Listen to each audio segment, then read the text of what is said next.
If the NBA ended today, who would be walking away with the awards?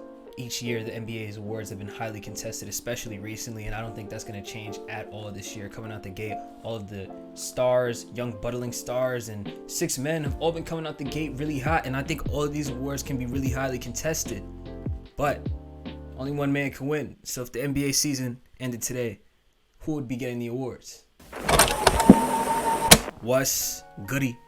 It's your host J Rose, as always, and today we getting into if the NBA ended today, who be getting the awards. Please leave a like and subscribe. I think over 90% of the people that watch my content aren't subscribed.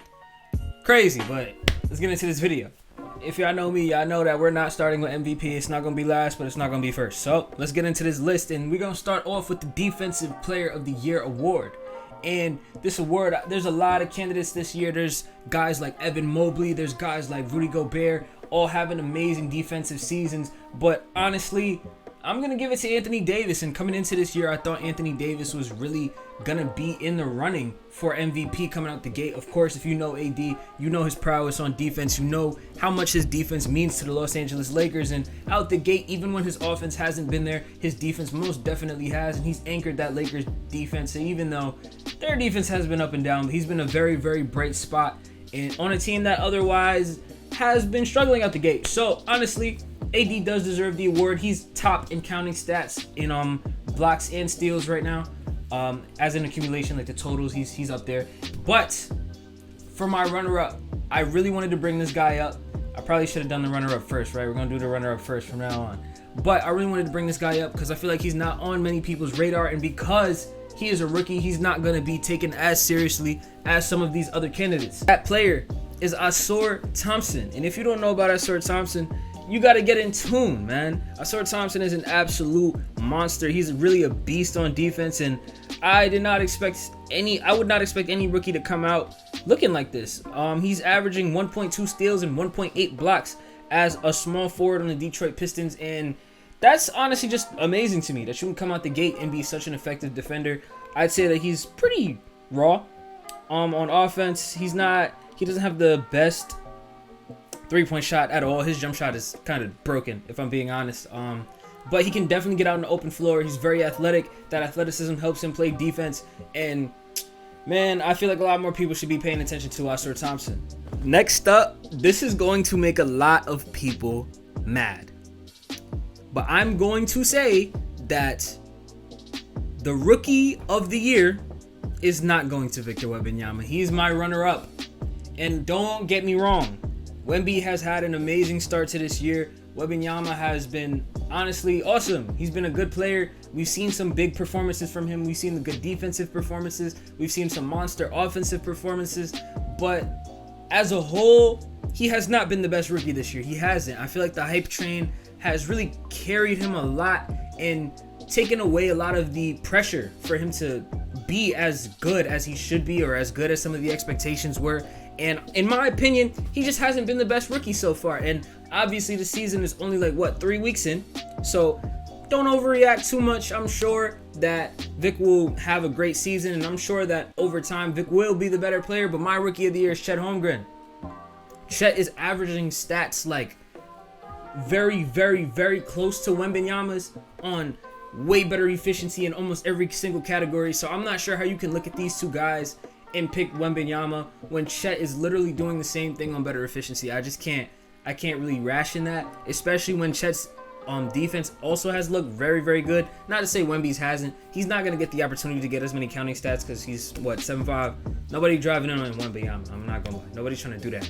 He's going to put his arms out like this, and the whole basket's going to be covered. So nobody's driving in on Wembanyama. He's not really getting the opportunity. I think when people drive in, they're not making anything either, though. But on the counting stats, Chet definitely has been crazy on defense. So has Vic. But I'm just looking at how they stack up against each other, and I can't rationally put Vic ahead of Chet at this moment in time. And I'm just going to give y'all what y'all been waiting for, man. I know y'all want this MVP, so we're going to get right into it. And I feel like it's very obvious, so I'm not even going to beat around the bush. There's two foreign-born players, both atop the Western Conference with 9-3 records, absolutely going off. And with my runner-up, I'm going to go with Luka Doncic. Now, y'all know Luka is my guy.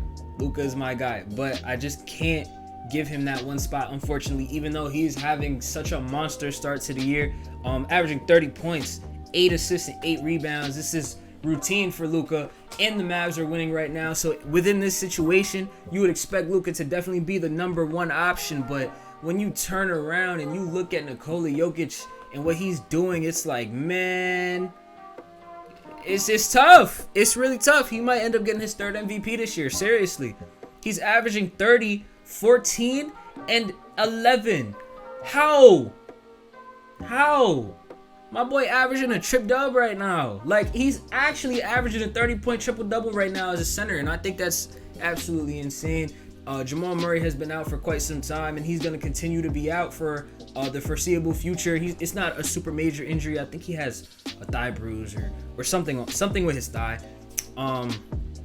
So the fact that Jokic has been keeping them so far ahead of the competition even when Murray is out, and that has a lot to do with the Nuggets roster construction as well. Their role players are very good and their system is very good. Mike Malone is a very good coach, but the fact that Jokic can really just spearhead this offense even when his duo is out says a lot about him.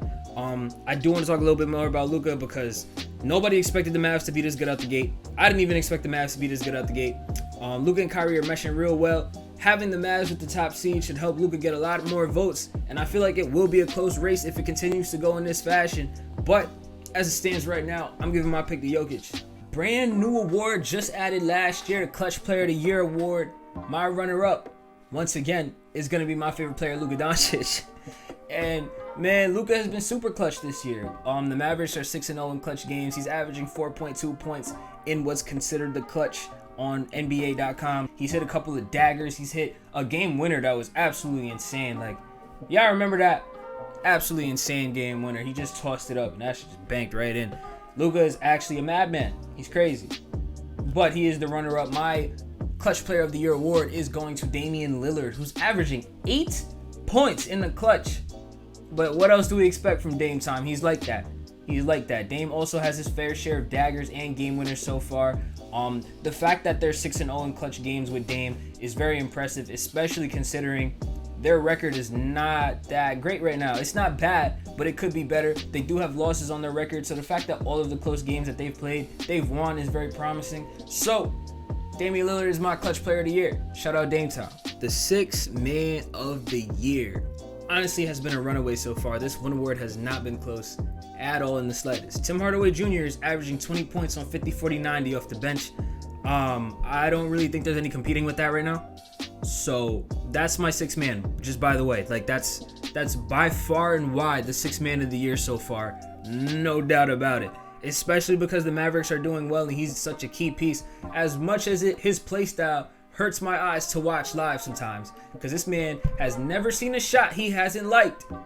But he's hitting them. He's shooting 50, 40, 90 right now, so I can't get mad. That's my sixth man of the year. The runner-up is Chris Paul, though. I think Chris Paul has been a good addition to the Warriors, even though his scoring has been absolutely atrocious. And he has been up and down. I'd like to see him get his point totals up over maybe like 12. If he can get over 12, I think his odds would be really, really good. He's averaging 9.2 points right now, 7.1 assists. So if he can really just get his efficiency going, because his three ball is god awful this year. He's shooting 26% from three to start the year off. I don't think that's going to continue. I think he's going to find his shot. He's never shot this low from three since his rookie season. So I think Chris Paul will definitely find the shot, and after he does that, his point totals will absolutely go up. So that's my runner-up, and I'm not expecting him to win the award at all. I think Tim Hardaway Jr., especially if he can continue at the pace that he's going, even remotely close to this, he should be winning Sixth Man of the Year. Last but not least, we're going to talk about this Coach of the Year, and my candidate for my runner-up will be Nick Nurse on the 76ers, and you can make a real good argument that he should win it if the season were to end today, because the Philadelphia 76ers look crazy, and I don't think anybody expected them to look this good, especially after the Harden trade. Maybe somebody did, because there's a lot of people who absolutely hate James Harden's guts, but I didn't think they were going to look this good. I think there should have been some kind of drop-off somewhere, especially when you're losing a player that's so polarizing. You're going to have to learn how to change your entire offense, but honestly, they had an entire offseason to game plan for that. I think they premeditated trading Harden before they actually did it. Obviously, they were shipping him around. They were trying to see who wanted him, trying to get him to LA from way before he even got there, from the summertime. So they had time to acclimate themselves. But I honestly did not expect them to get off to a 9-3 start to be the second seed in the East off the gate. So shout out to Nick Nurse and the 76ers. But my coach of the year is going to be Ime Udoka on the Houston Rockets. And the Rockets are 6-4. As much as I didn't expect Philly to be 9-3, I damn sure didn't expect the Rockets to be sniffing the playoffs. So looking at them being 6-4, seeing how Ime Udoka came in and immediately they go from trash to in the playoff picture is like, wow. It's kind of like a repeat of what the Kings were doing last season. Do I think they're as good as the Kings last season? Hell no. Do I think they're going to sustain this for the rest of the season? Hell no. But if they do, Ime Udoka is going to have a really, really nice shot at getting this Coach of the Year award. Hopefully the NBA doesn't completely exile him from the award because of the drama on the Celtics. But either way, those are my two candidates for Coach of the Year. Man, I hope y'all liked that video. Those were all the awards if the NBA ended today. Please remember, these are this is strictly based on the first 3 weeks of the season. These are not predictions for what will happen later. All right? I'll catch y'all in the next